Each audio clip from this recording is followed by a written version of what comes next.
केबे भाविचंती आम जीवनर tension depression रु दूर रे एमिति जगह केमिति थिबो जोठीर पवन भी कहानी सुनाउथिबो। एही जगह होउची मनाली, जोठीर समय रुहे नाही, सबु बेले स्माइल करे।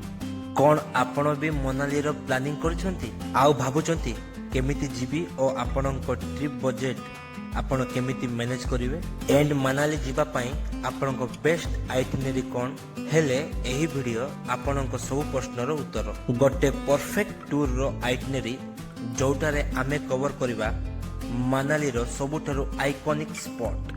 हो चलो स्टार्ट करिवा आम मनाली रो एडवेंचर। भोल्वो बस स्टैंड छोड़ा गवर्नमेंट बस स्टैंड भी अच्छी जोटा कि मॉल रोड पाखरे अवस्थित। मॉल रोड हेउची मनाली रो सबुठारु स्पेशल प्लेस। मनाली रे आपण कोउटी भी स्टे करूछंती किंतु आपणक ट्रिप रो आरंभ हिडम्बा देवी टेम्पल रे हेबा दरकार। मॉल रोड रु मात्र 2 किलोमीटर दूर रे अछि मां हिडम्बा देवी टेम्पल। एमिति टूरिस्ट डेस्टिनेशन जार लोकेशन और मंदिर रो स्ट्रक्चर मनाली रो असली वाइब देइथाय।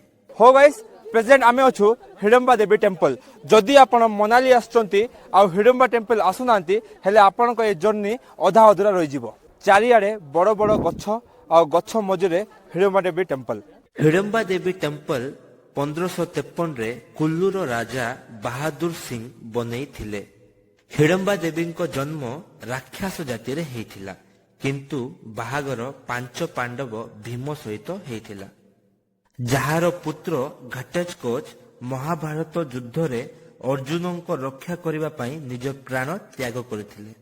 तापरे मां हिडम्बा देवी निज राक्षस रूप त्याग करिकी एही मंदिर रे तपस्या करथिले। हिडम्बा देवी टेम्पल रु 1.5 किलोमीटर दूर रे क्लब हाउस पड़िथाय। 25 टंका एंट्री फीस लागि थाए आउ करिवा पई अनेक गुडिये एक्टिविटी। ओल्ड मनाली रो क्लब हाउस रे आमे आसी पहुंचीचु। क्लब हाउस जदि आपण भी आछंती कि नुआ फूड ट्राई करि पारबे ता छडा नुआ जदि किछि एट्रो ट्रेडिशनल जिंस किना चाहछंती सेरा भी आपण किनि पारबे। ता छडा जदि टिके आगो को आपण आछंती रिवर कॉर्नर रे आपण एटी बहुत किछि एक्टिविटी करि पारबे जेमिति कि रिवर क्रॉसिंग बा जिप लाइन ता छडा बहुत किछि एक्टिविटी अछि। पॉपुलर रिवर क्रॉसिंग होइताय जोटा कि मात्र 100 टंका भितरे कंप्लीट करि पारिबे किंतु आपनकु 300 रु 400 टंका डिमांड करथांती। आपनको ऊपर रहिला केते बार्गेनिंग करके आपण रिवर क्रॉसिंग करि पारिबे। मॉल रोड पाखरे आपण रूम नचंती आपण पाई बेस्ट हो काहेकि ना मनाली जो मॉल रोड अछि से पाखरु जो मनाली रो टूरिस्ट प्लेस हो सब 500 रु 600 मीटर पड़ी थाए। आमे वर्तमान आसचु कोटे मोनेस्ट्री जोटा कि मॉल रोड रो मात्र 250 मीटर पड़ी थाए। एटा अछि मनाली रो त्रिपनेट मोनेस्ट्री। एही मोनेस्ट्री रो स्ट्रक्चर आपनको किछि अलगा स्मृति देबो। जदि आपण एही समय रे एही मोनेस्ट्री को बुलिबा को आसुचंती ए मोनेस्ट्री रो राउंड ऑफ भितरे आपण एही मात्रा रे स्नो देखिबा को पाइबे। ता छडा ए स्नो भितरे आपण स्मृति पाई अनेक गुडिये वीडियो और फोटो भी उठाई पारिबे। एही तीनोटी जगह कवर करिके आपण आसी पारिबे मनाली रो मेन चौक मॉल रोड रे एंड हम जते भाई बन अछु सब हम छता मान सब रोड किनछु काहे ना बहुत जोर स्नोफॉल होउची एमित तो बुली हेबो ने बिना छता रे।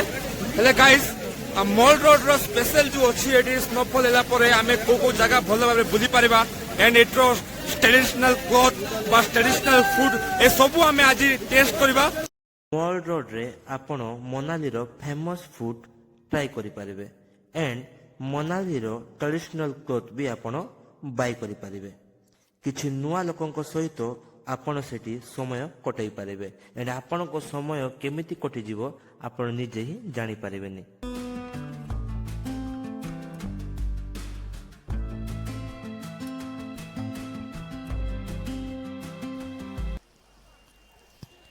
ए फोटो गोटे क्लियर आस नाही भाई तो फोन टिके दियो तो ओ फोन दे गोटे भलो फोटो आस नाही। अरे भाई टेंशन काहे न जो गाइस जदि मालकानगिरी हमर जदि के वीडियो देखु छ टेंशन नाही फोन पाई काली मला देव कम्युनिकेशन को कांटेक्ट करंतु मो साइड नंबर दे देछि जदि आपण जाई परिबे नाही टेंशन नाही काहे ताके होम डिलीवरी भी स्टार्ट कर दे जंती। बेस्ट फोन नियंतु आपण को ईएमआई रे दिया जिवो अचेत ता छोड़ा छोटा गिफ्ट भी दिया जिवो और लेट काहे कि ब्लॉगिंग करिया पई आ भलो भलो फोटो शूट करिया पई कांटेक्ट करंतु। ओ मॉल रोड रु 100 मीटर चलिकी आमे पहुंची गलु वन विहार ଯାହାର ଏଣ୍ଟ୍ରି ଫିସ୍ ମାତ୍ର 50 ଟଙ୍କା। ओल्ड मनाली रे वन विहार भलिया सेकेंड टाइप भली गोटे जगह अच्छी जोटा कि मात्र 20 टଙ୍କା टिकट देके आपण भितरे फोटोशूट बा तार सुंदर नजर देख पारे। हिडम्बा देवी टेम्पल जेमिति लंबा लंबा गछ को घेरी अछि सेही बळी सेम आपनको वन विहार रे भी फील हबो और वन विहार रे फोटोशूट करिया पई आपनको बहुत गुडिया प्लेस अछि और एटी आपण किछि टाइम स्पेंड करिया पई गोटे आपण पई कैफे भी बना हेछि। ठंडा को आपण मैनेज करिवा बळी सब व्यवस्था करिके आसीबे न हेले आपनको भी एई बळी असुविधार समाधान करिवा को पड़िबो। हो गाइस हेले ए टूर रो पैकेज और आइटनरी जानबा पूर्व आई एम रियली सॉरी मु तुम क्षमा मागुची काहे ना मु अटल टनल शिशु और जो कक्सर जगह मान थिला से जगह मान तुमको मु बुलाई पार नै न बुलाइबा कारण होची मु देखाई पारथिबी। देखो प्रेजेंट आम अछु मनाली रो बोल्वो बस स्टैंड रे किंतु बोल्वो बस स्टैंड रो सिचुएशन प्रेजेंट तुम देखि पारथिबे पूरा 5 ରୁ 10 किलोमीटर खाली ट्रैफिक चलछि गाइस।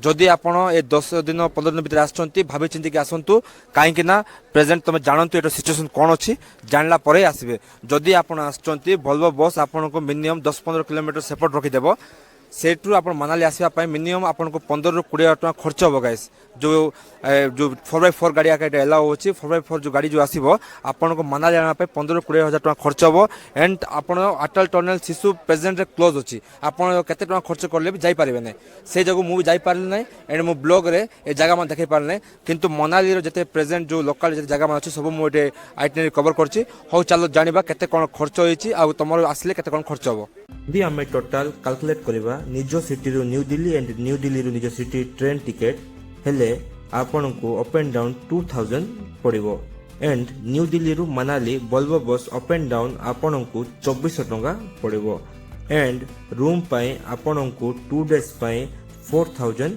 लागिबो एंड टैक्सी पाई 2 डेज पाई आपण को 3000 लागिबो। टोटाल हमर होउची 11400 टका।